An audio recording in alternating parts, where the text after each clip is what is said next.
전체적인 틀에서, 큰 틀에서 좀 생각해 보면 계시록 11장 19절에 하늘에 하나님의 성전 문이 열리고 언약궤가 보이면서 이제 종말의 그 비전, 계시가 시작되는데, 이 성전 문이 열리고 계시록 11장 19절에 하나님의 성전 문이 열리고 언약궤가 보였다는 것은 예수님이 하늘 지성소에 들어가는 장면이죠. 그래서 하늘의 장면이 먼저 보여요. 그죠? 하늘의 장면이 보이고 그 다음에 항상 땅의 이야기가 나오죠. 그죠? 그래서 계시록 11장 19절에 하늘의 장면은 이제 언약궤가 보였다는 것은 예수님이 지성소에 들어가시는 장면이죠. 그죠? 그 이후에 벌어지는 내용이 12장부터 시작해서 14장까지 종말적 땅에서 벌어지는 이야기가 이거예요. 그러니까 하늘에서 예수님이 하늘 지성소에 들어가셨을 때 땅에서는 이 마지막 그 시대에 땅에서 벌어지는 장면이 12장부터 14장까지 종말적 이야기가 쭉 나오는 거예요. 그죠? 그리고 계시록 15장에서는 하늘 장면이 뭐였죠? 또 장막 이 성전이 보여요. 그죠? 장막 성전. 증거 장막 성전의 문이 열렸죠. 그죠? 열리면서 또다시 지성소가 보여요. 이거는 뭐다? 예수님이 이제 지성소의 봉사를 마치셨다.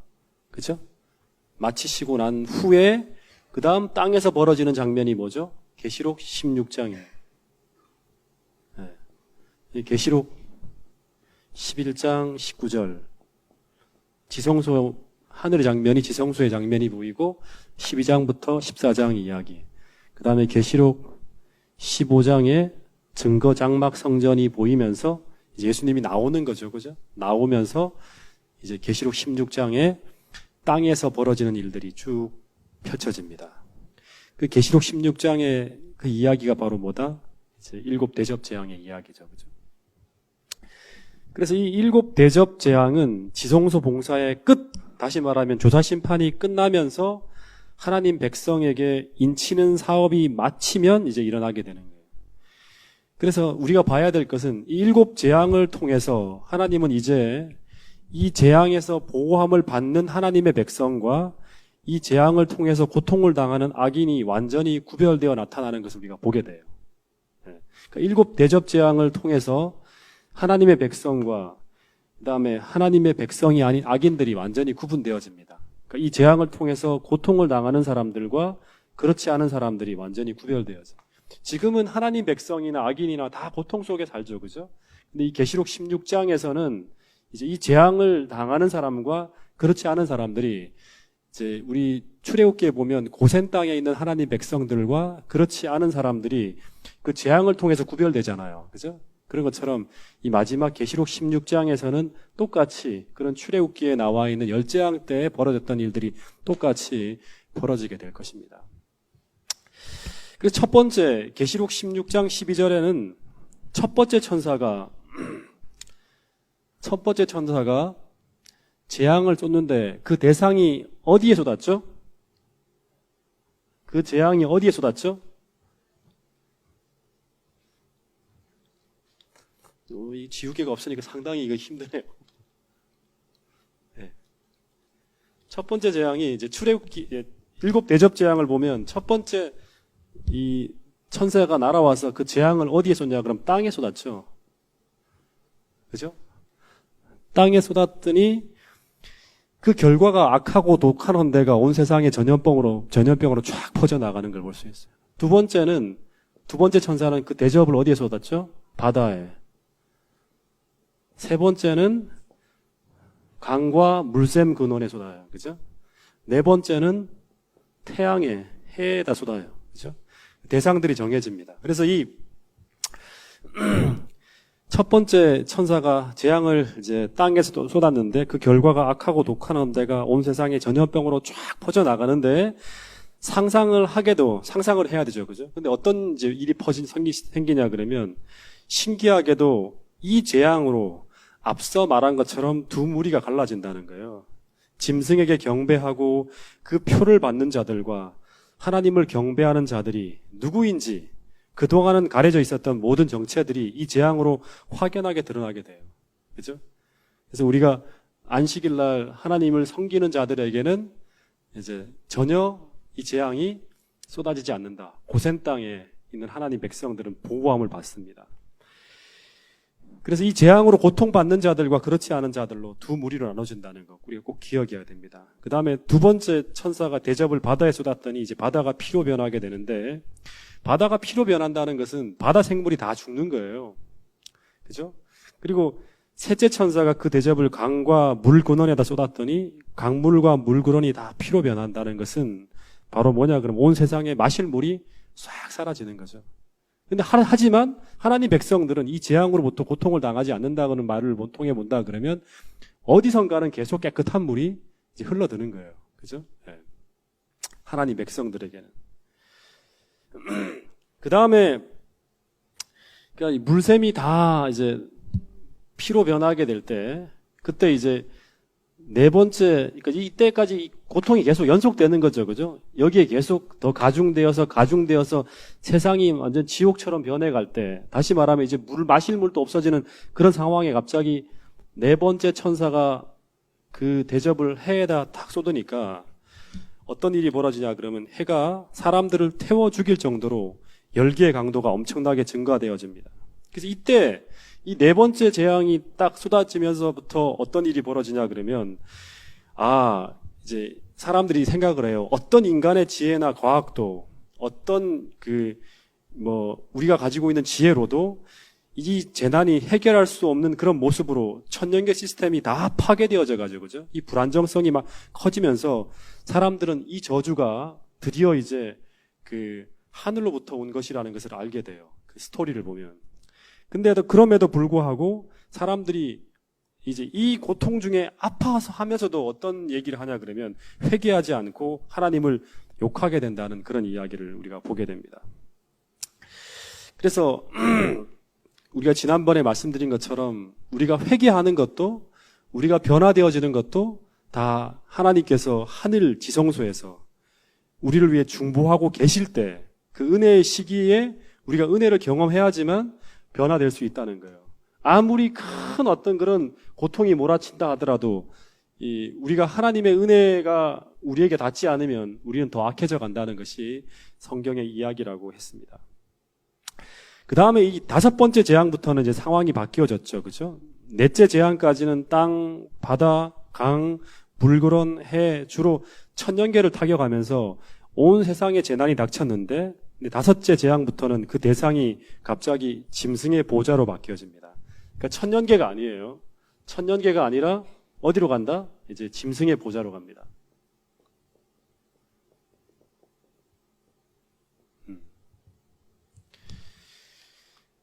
그동안은 짐승의 표를 받은 자들에게 부어지는 재앙이었다면 다섯 번째 재앙부터는 이 재앙이 이르러 오게 만든 장본인인 바벨론으로, 그러니까 다시 말하면 표를 주는 대상에 간 거죠. 그렇죠? 표를 발행한 그 대상으로 가는 거예요. 그래서 이 다섯 번째 대접 재앙이 부어지자 이제 어디에 부었죠? 짐승의 보좌에 딱 부었더니 그 나라가 어두워져서 이제 이제 어떻게 보면 고통을 당하고 있는 좀 장면이 보입니다. 그래서 이 어둠으로 인해서 본문에 보면 사람들이 혀를 깨물고 고통스러워한다는 그런 이야기가 나옵니다. 어떻게 본다 그러면 이 나라가 어두워진다는 것은 세상의 어둠의 본질이자 악의 근원이 바벨론이 이제 무너지기 시작하는 이제 첫 번째 타격이 바로 이 짐승의 보좌에 이제 이 다섯 번째 대접 재앙을 쏟을 때예요. 예. 잠깐 생각해 보면 이제 이런 생각을 해볼 수 있겠죠. 이 시대 이제 얼마 남지 않았을지 모르겠어요, 그죠? 당시 악인들은 첫 번째 재앙이 지나가면서 온 몸이 이제 헌대로 전염병으로 말미암아 막 이제 온 몸이 다 헌대로 뒤덮이는 거예요. 굉장히 고통스러워하는데 갑자기 둘째와 셋째 재난이 막 세상에 터져요. 그래서 어떤 이유인지 모르겠지만 바다와 강이 시뻘건 피로 뒤덮여서 막 죽음의 냄새가 나고 막 시체 썩는 냄새가 나겠죠, 그죠? 그리고 어디를 가나 막 이제 막 냄새가 나는 거예요. 그죠? 물 근원 모든 게 다 피로 변했으니까. 그리고 식수가 다 떨어져서 목이 타들어가게 될 때 사람들이 그 갈증을 이기지 못해서 심지어 이 피가 섞인 물을 마신다고까지 본문에 보면 얘기가 나옵니다.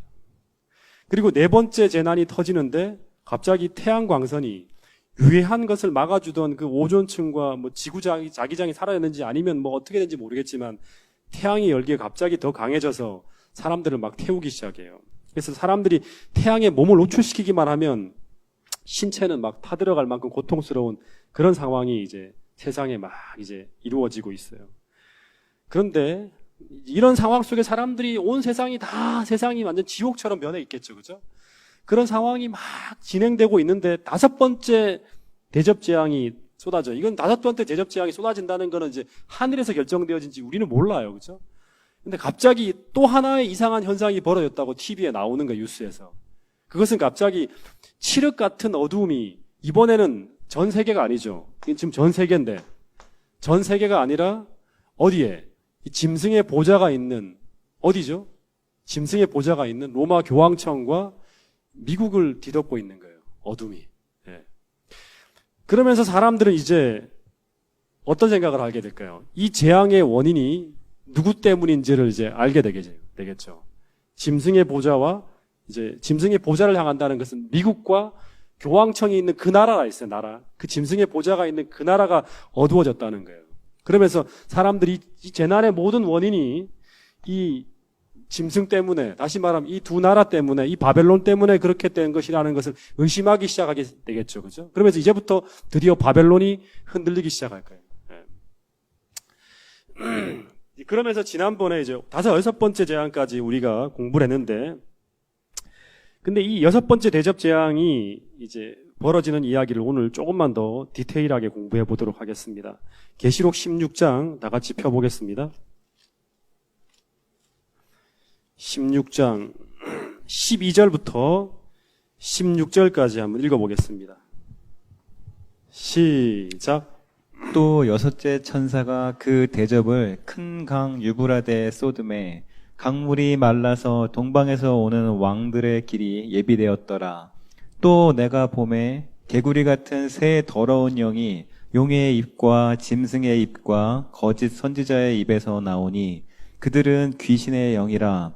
이적을 행하여 온 천하 왕들에게 가서 하나님 곧 전능하신 이의 큰 날에 있을 전쟁을 위하여 그들을 모으더라. 보라, 내가 도둑같이 오리니 누구든지 깨어 자기 옷을 지켜 벌거벗고 다니지 아니하며 자기의 부끄러움을 보이지 아니하는 자는 복이 있도다. 새 영이 히브리어로 아마겟돈이라 하는 곳으로 왕들을 모으더라. 자, 이제 우리 지난주에 조금 공부를 했는데요. 6번째 대접 재앙이 쏟아지게 되는데 그 대상이 이제 6번째 대접 재앙을 가진 이 천사가 어디에다가 쏟죠? 그 대접을? 유프라테스 강에다가 쏜다. 큰 강 유브라데에다 쏜다 그럽니다.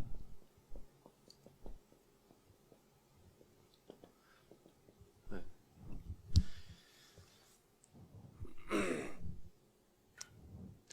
그리고 이 대접을 쏟으니까 결과가 뭐죠? 유프라테스 강이 이제 쫙 말라버리는 거예요. 물이 쫙 말라버리는 거예요. 이 큰 강 유브라데는 첫 번째 우리가 지지난주에 공부했다시피 이 유프라테스 강은 하나님 백성과 원수들 사이를 분리시킨 경계선이고, 그죠? 이거를 통해서 이제 이 강을 넘어서 항상 악의 세력이 넘어온다 했죠. 그죠? 그리고 하나님의 나라 군대도 이제 이 바벨론을 공격하려고 그러면 이 큰 강 유브라테스 강이 말라야지만 들어갈 수 있는 거예요. 그죠?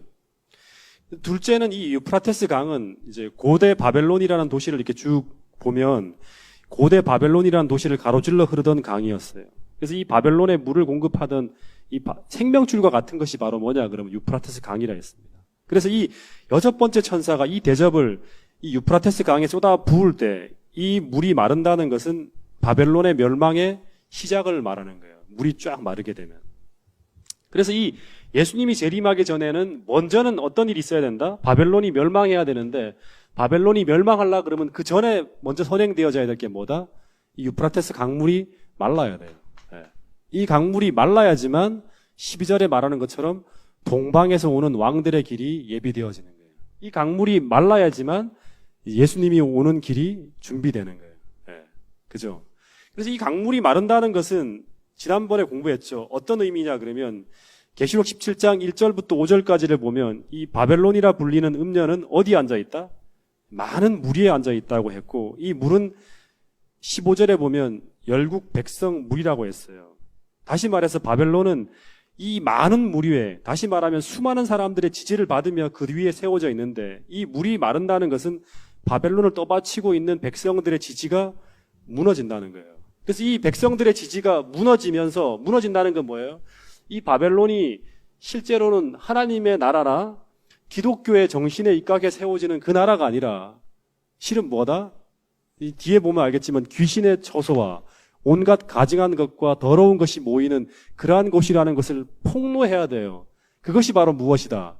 새천사의 기별이라 했죠. 그래서 이 새천사의 기별이 증거되어질 때 북방왕이 어떻게 됐죠? 근심하면서 돌아갑니다. 근심하고 분노해서 돌아가는 거예요. 그래서 이런 일이 선행되어져야지만, 그래서 이 백성들의 지지가 철회되어져야 돼요. 철회되어져야지만 예수님이 오는 길이 예비되어지는 거예요. 아시겠죠? 그래서 재림이 이루어지려 그러면 바벨론이 무너져야 되고, 바벨론이 무너지기 위해서는 유프라테스 강물이 말라야 된다. 그 유프라테스 강물을 마른다는 건 뭐예요? 백성들이 떠나가는 거예요. 이 바벨론을 지탱하고 있는 이 사람들이 떠나가는 거예요. 그 일을 위해서, 그 일을 누가 한다? 우리가 하는 거예요. 우리가. 무엇으로 한다? 이 동북으로부터 오는 소문을 전하면서 한다. 이게 이제 요 시나리오를 잘 알고 있어야 됩니다.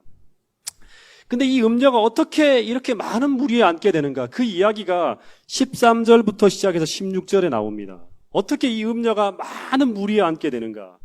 보면 13절에 보면 또 내가 본다는 건 새로운 계시 장면이에요.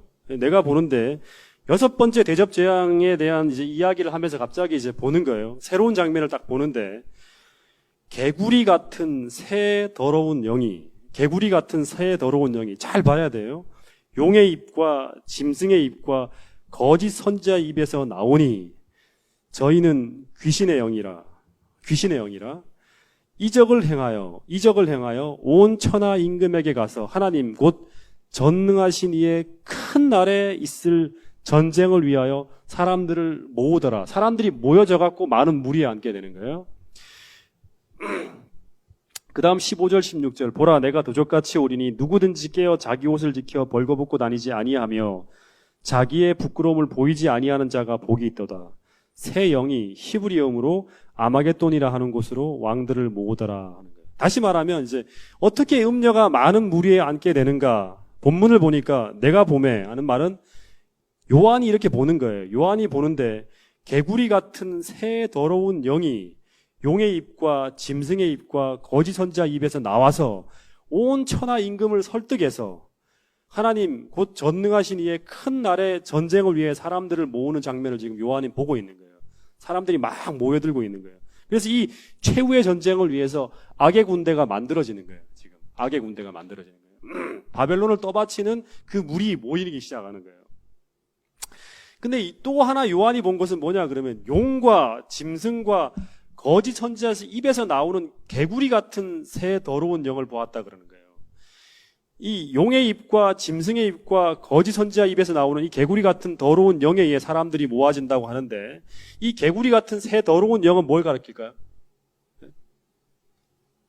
이 단어들을 하나하나를 정확하게 우리가 좀 보면 좋을 것 같아요. 다 뭔가 메시지를 담은 암호문 같은 거예요. 그죠? 개구리 어디서 들어봤어요? 개구리가 아니에요. 개구리 같은 더러운 영이에요. 세 개의 더러운 영이라는 거예요. 더러운 영이라는 건 뭐예요? 하나님으로부터 온 성령은 아니라는 거죠. 하나님으로부터 온 성령이 아니라 개구리 같은 새 더러운 영이 어디에서? 용의 입에서 나오는 거예요. 그 다음에 어디서 또 나온다? 짐승의 입과 그 다음에 거짓 선지자의 입에서 나온다는 거예요. 이 더러운 영이 개구리 같은 새 더러운 다시 말하면 개구리 같은 새 더러운 영이 나오는 출처가 용의 입과 짐승의 입과 거짓 선지자의 입이라 그러는 거예요. 그래서 이 입에서 나오는 더러운 영에 의해서 사람들이 이렇게 쭉 끌려가는 거예요. 이렇게. 용은 뭘 가리킵니까? 네? 사단이죠, 그죠? 네. 옛뱀, 곧 마귀라고도 하고 사단이라고도 하는 온 천하를 꿰이는 존재예요. 두 번째, 짐승은요. 이제 알 수 있잖아요. 짐승은. 네? 짐승은 교황권이죠. 교황권. 거짓 선지자, 이거 좀 어려운다. 거짓 선지자. 예? 야, 집사님이, 와. 이 거짓 선지자는 첫 번째, 배도한 개신교 집단. 우리 지난번 그 퀴즈 할 때 했죠. 그죠? 배도한 개신교 집단. 즉, 어린 양 같지만 용처럼 말하는 나라. 어린 양처럼 속이고 있는 거죠. 어린 양인데 말은 용처럼 말하는 나라. 땅 짐승, 미국을 지칭하는 것으로도 해당될 수 있다고 그랬어요. 미국은 배도한 개신교 나라의 대표적인 어떤 나라. 근데 이 용과 짐승과 거짓 선지자, 다시 말하면 사단적 삼위일체죠. 하나님 아버지, 아들 하나님, 그 다음에 성령 하나님. 이 세 분이 연합해서 우리의 구원을 위해서 싸우고 있는 하나님의 딱 대비되는 계시록에 나오는 사단적 삼위일체가 바로 용, 바다 짐승, 땅 짐승, 짐승, 거짓 선지자. 이 사단적 삼위일체예요. 이 세 사단적 삼위일체에 의해서 뭐가 이루어지는 거예요? 이적이 이제 베풀어지면서 막 사람들이 모이기 시작하는 거예요. 근데 이 세 더러운 영이 요한이 뭐라 그랬죠? 개구리 같다 그랬어요. 개구리 같다 그랬어요. 개구리 같은 새 더러운 영이란, 이 개구리란 말은 또 하나님께서 인사이트로 주신 거죠. 이 개구리는 뭐를 의미할까요? 개구리. 이걸 풀어야지만 이제 이 실체를 알 수 있겠죠. 마지막 아마겟돈 전쟁을 위해서 사람들을 모으게 될 때 벌어지는 이 더러운 영이 어떤 것인지를 알 수 있어요. 이 개구리는 뭘 의미할까요? 개구리가 나오는 곳이 어디죠? 개구리 하는. 전부 다 계시록의 언어들은, 단어들은 전부 다 구약의 언어를 가지고 이제 이 새로운 예언의 메시지를 증거한다 했죠. 그죠? 그래서 이 구약의 메시지를 모르면 계시록을 풀 수가 없어요. 개구리가 뭘 의미할까? 여기에 나오는 출애굽기 8장 한번 보면 8장 1절부터 15절까지의 내용을 보면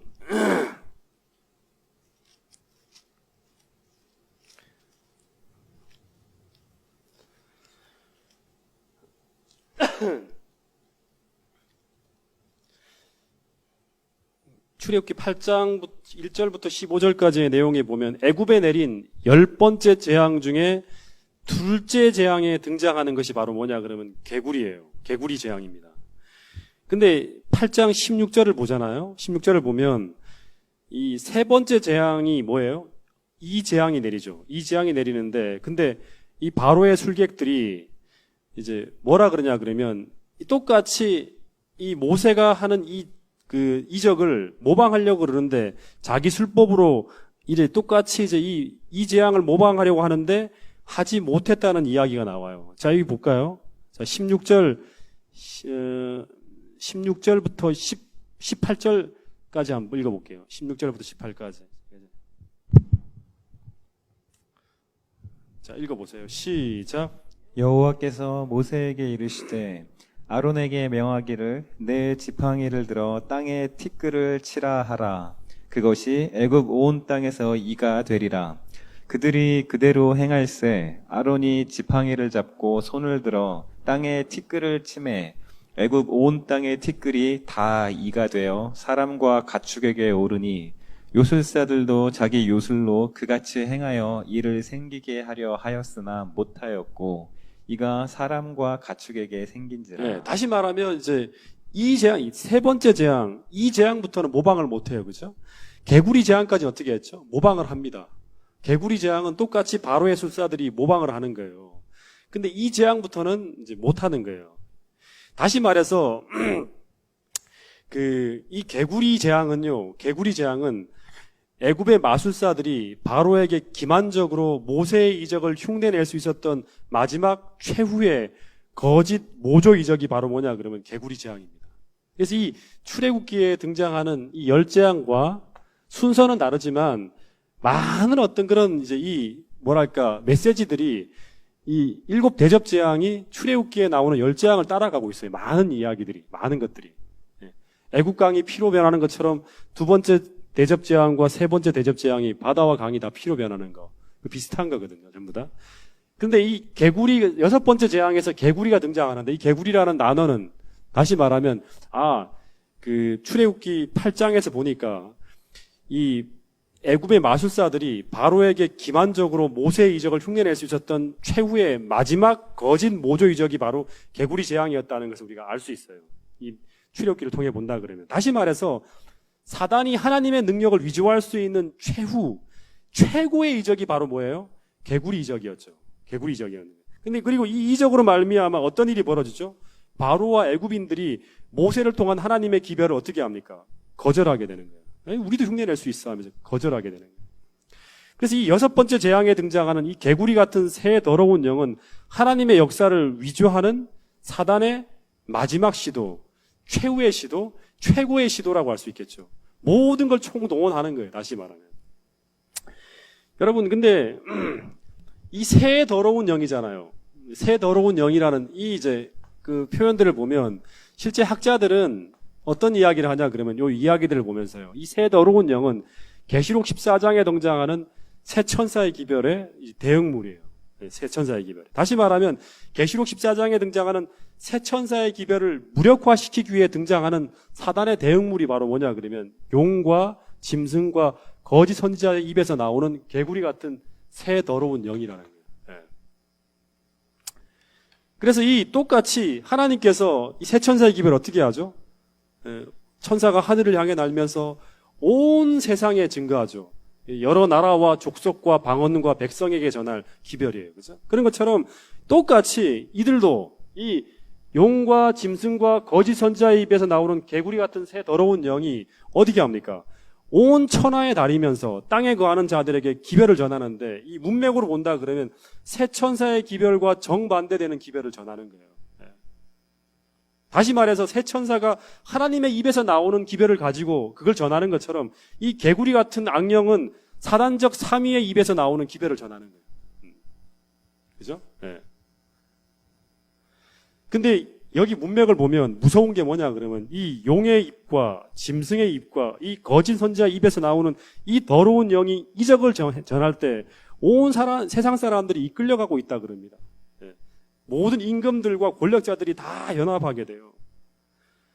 근데 뭐 때문에 그러냐 그러면 성경을 보면 이들이 이 기별을 전할 때 단지 말만이 아니라 거짓 이적을 통하여라는 말이 나와요. 거짓 이적을 통하여 온 천하 왕들에게 가서 하나님 곧 전능하신 이에 있을 전쟁을 위하여 온 세상 사람들을 다 규합시키고 있는 거예요. 다시 말하면 이 이적을 보면서 이 더러운 영에 홀려서 온 천하 임금들이 하나님을 대적하는 편에 다 세워지고 있다는 거죠. 연합하고 있다는 거예요.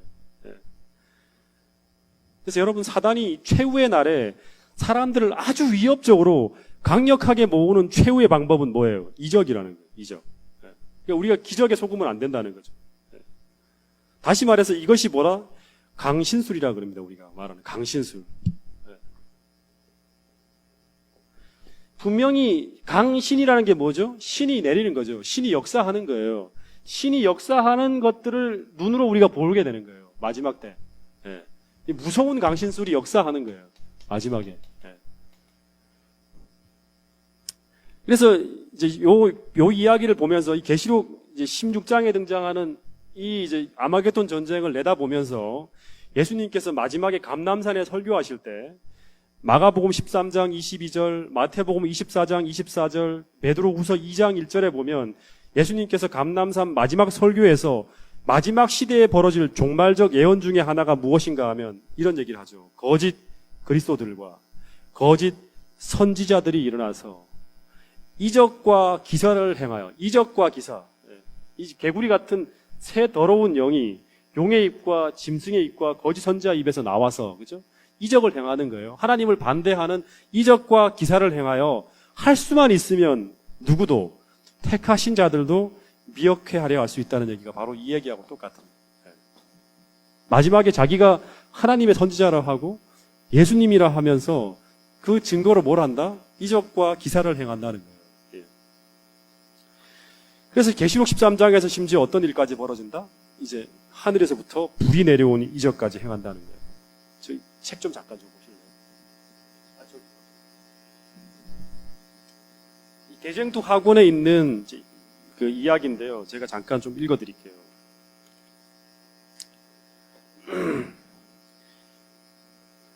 이 강신술은 세상을 입술 최후의 기만의 한 부분이 될 것 같다고 하면서 이제 이제 엘렌 화이트의 이런 글이 있습니다.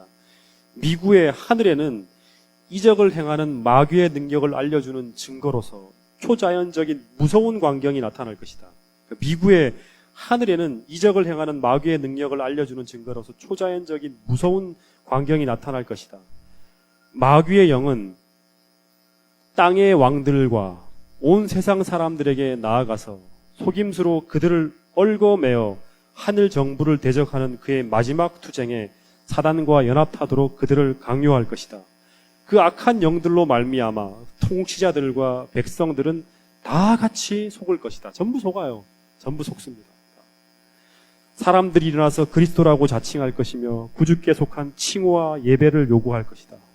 그들은 병을 고치는 놀라운 이적을 행하고 성경의 증거와 반대되는 계시를 하늘로부터 받았노라고 공언할 것이다. 대쟁투 학원 624페이지에 나오는 글입니다. 마지막 때 병 고치는 놀라운 능력이 임한데요. 뭐 힐링 캠프 이런 거 필요 없습니다. 마지막 때 진짜 막 기적이 내려와서 암 환자들이 다 고쳐지는 일이 벌어지고, 특별히 그리고 난 다음에 성경과 반대되는 계시를 하늘로부터 받았다는 이야기를 하게 되는 거예요. 그래서 반대편으로 가는 거예요. 이적을 보면서. 여러분, 오늘날 지금도 일요일 교회에서 벌어지는 많은 이적들이 나타납니다. 네, 많은 이적들이 나타나요. 근데 이제 이 어마어마한 이적들이 지금도 벌어지고 있는데, 종말이 가까이 이르면 이를수록 더욱 강력하고 더욱 화려한 일들이 벌어질 거예요. 사람들을 그리로 이끌려 간다는 거예요. 지금도 이 조영기 목사님이 아무리 큰 잘못을 저지르고 심지어는 막 이 온갖 음란한 스캔들을 하고 있지만, 그분이 계속 여전히 순복음 교회에서 수많은 사람들에게 여전히 종교적인 권위를 잃지 않고 있는 이유가 뭡니까? 사람들은 봤어요. 그분이 뭐 하는 것을? 병 고치는 걸. 네. 심지어 막 암 환자들이 이제 막 낫고 하는 것들을 사람들이 눈으로 다 목격하는 거예요. 심지어 나오라고 암 환자들을 이제 다 고치고 난 다음에 나오라 그러면 사람들이 쭉 나오는데, 안 나오는 사람이 뒤에 있으면 당신 병 나았으면 왜 안 나오냐고 하면 그 사람이 막 눈물 흘리며 나와요. 이걸 영상으로 봐요. 그런 것들을 통해서 뭐가 유지된다? 종교적 권위가 계속 유지되는 거예요. 신처럼.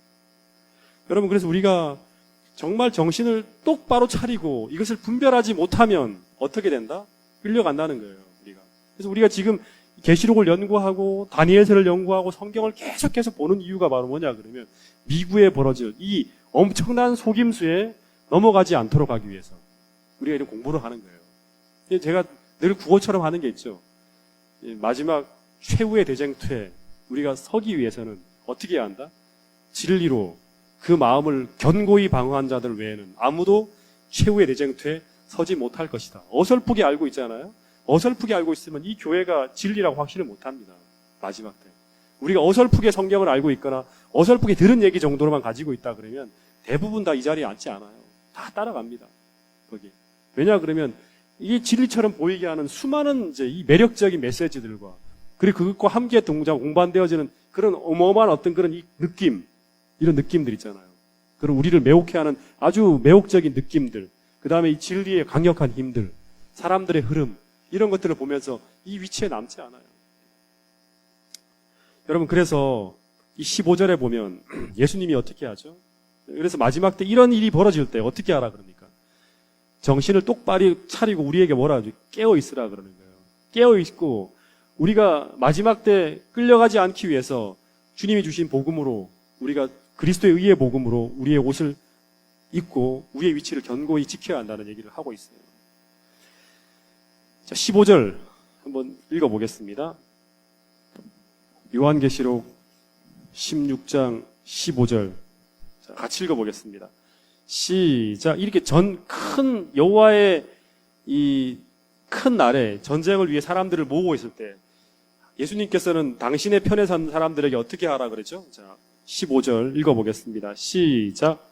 보라, 내가 도둑같이 오리니 누구든지 깨어 자기 옷을 지켜 벌거벗고 다니지 아니하며 자기의 부끄러움을 보이지 아니하는 자는 복이 있도다. 예. 한 가지 얘기만 좀 하고 이제 다음 주 금요일 날 이 아마겟돈 전쟁이 또 이제 하나 표현되어진 이 아마겟돈이라는 이 용어 속에 담겨 있는 이 단어 하나를 통해서 또 우리가 아마겟돈 전쟁에 대한 이야기들을 좀 나눌 텐데요. 539년 10월 13일 날 어떤 일이 있었죠? 기원전 539년 10월 13일. 다니엘서를 공부하신 분들은 아실 텐데.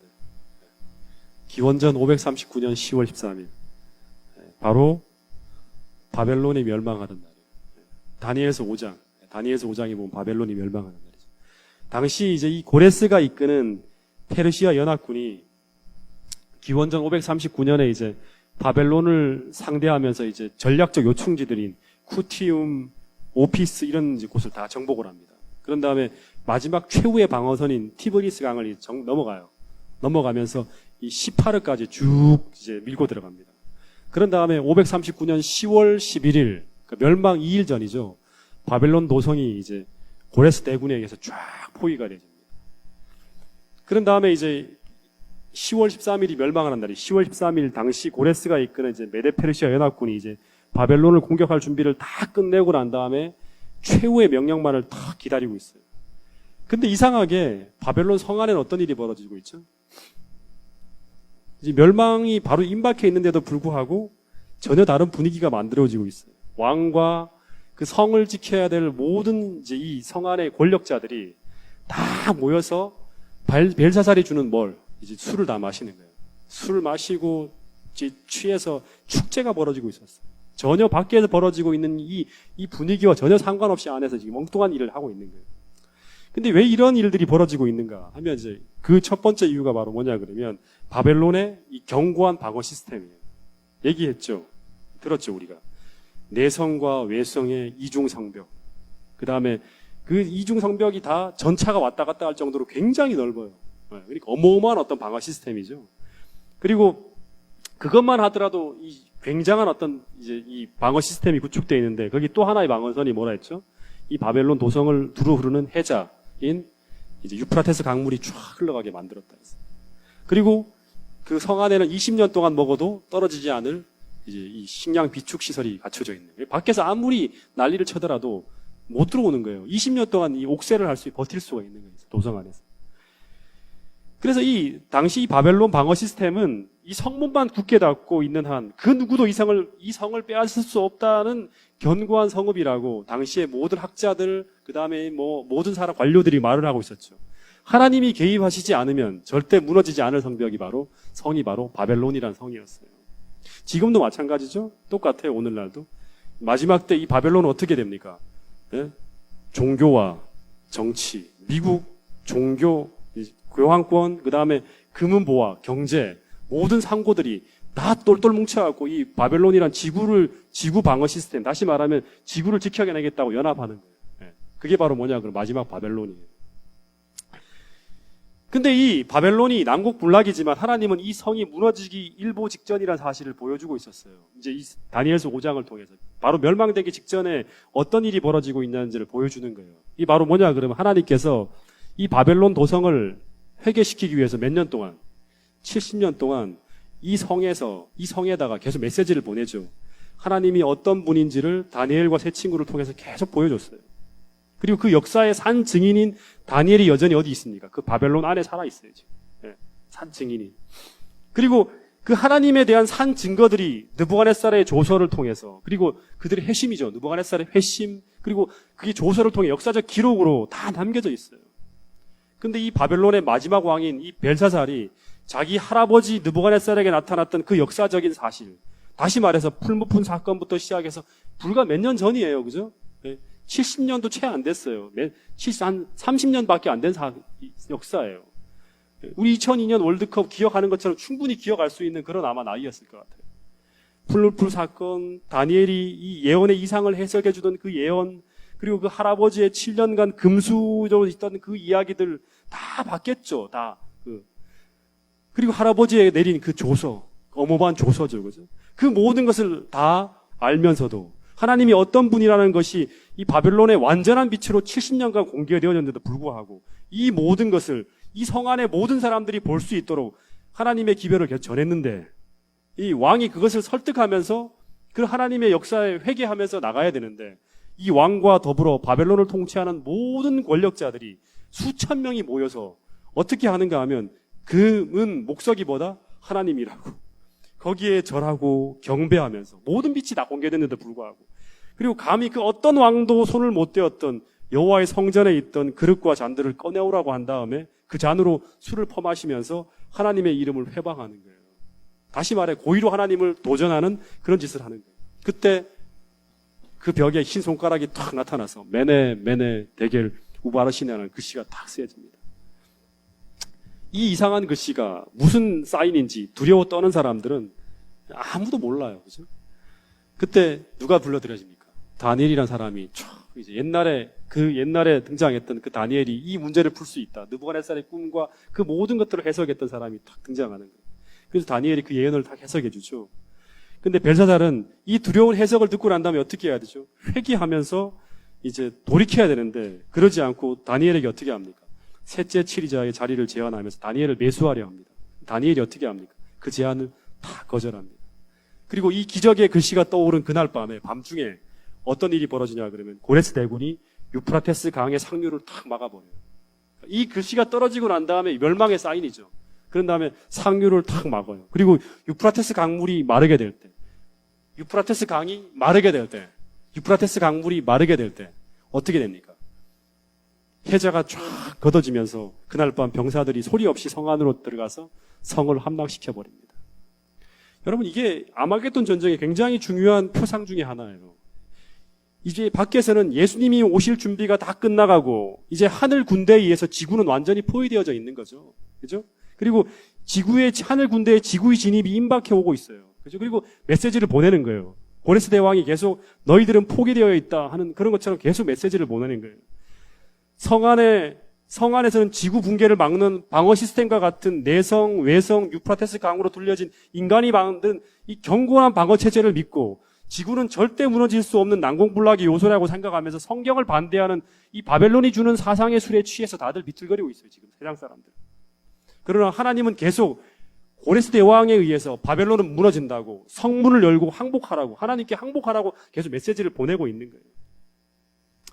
여러분 이 메시지를 무시하면 안 돼요. 이 메시지를 무시하면서 벨사살이 베푼 주연에 참여해서 그 독주에 취해서 신성 모독하는 짓을 하게 될 때 사람들은 다 바벨론화 되어서 결국 멸망을 위해 준비되어져 가는 거예요. 다 모여드는 거예요. 여러분 근데 오직 한 사람 누구예요?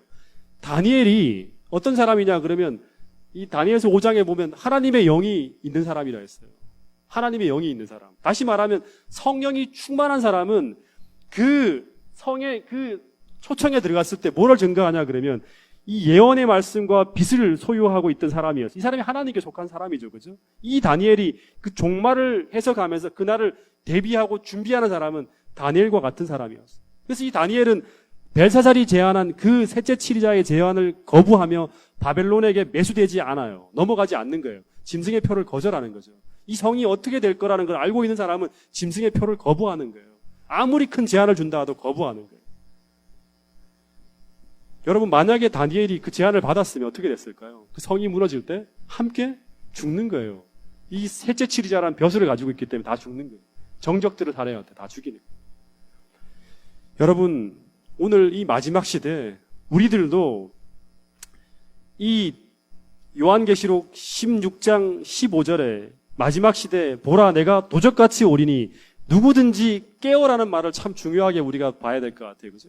깨어서 다니엘처럼 이 벨사살이 주는 이 사상의 독주에 취하지 않고 이 벨사살이 주는 이 마지막 쾌락에 같이 참여하지 않고 하나님이 주시는 은혜와 하나님이 주시는 메시지를 가지고 이 예수님께서 이 지구로에 들어오실 때 우리가 주님을 맞이할 수 있는 주님이 오시는 길을 예비할 수 있는 다시 말하면 이 유프라테스 강물을 말리는 그 일에 동참할 수 있는 그 상류의 그 강물을 말려서 고레스가 오는 길을 만들 수 있는 그 길을 예비할 수 있는 그러한 사람으로 마지막에 서서 주의 기별을 증거하며 살아가는 그 대열에 동참하는 우리 모두가 될 수 있기를 간절히 바라겠습니다.